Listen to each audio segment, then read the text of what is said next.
नमस्कार। आज हम भगवद गीता के 9वें अध्याय राजविद्या राजगुह्य योग को समझेंगे। यह अध्याय गीता का हृदय कहा जाता है, जहाँ श्री कृष्ण स्वयं अपने रहस्य अर्जुन के सामने खोलते हैं।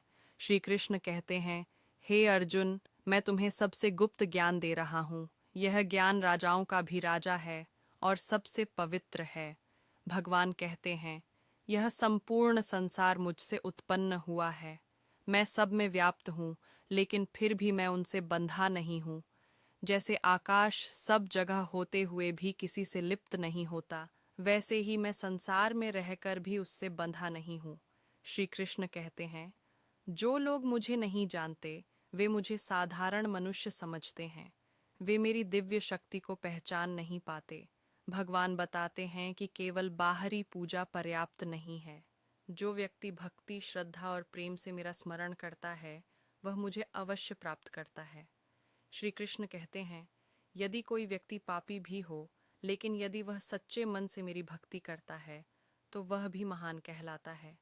भगवान कहते हैं, मुझे फूल, फल, पत्ता या जल भक्ति से अर्पित करो, मैं उसे स्वीकार करता हूँ।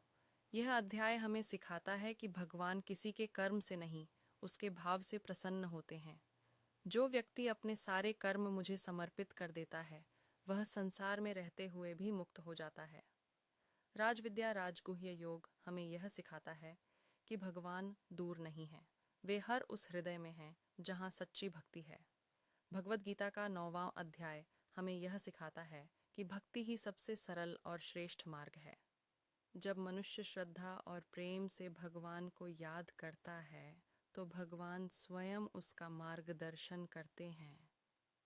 यदि आप भगवद गीता का हर अध्याय सरल भाषा में समझना चाहते हैं, तो सनातन ज्ञान चैनल को सब्सक्राइब करें। जय श्री कृष्ण।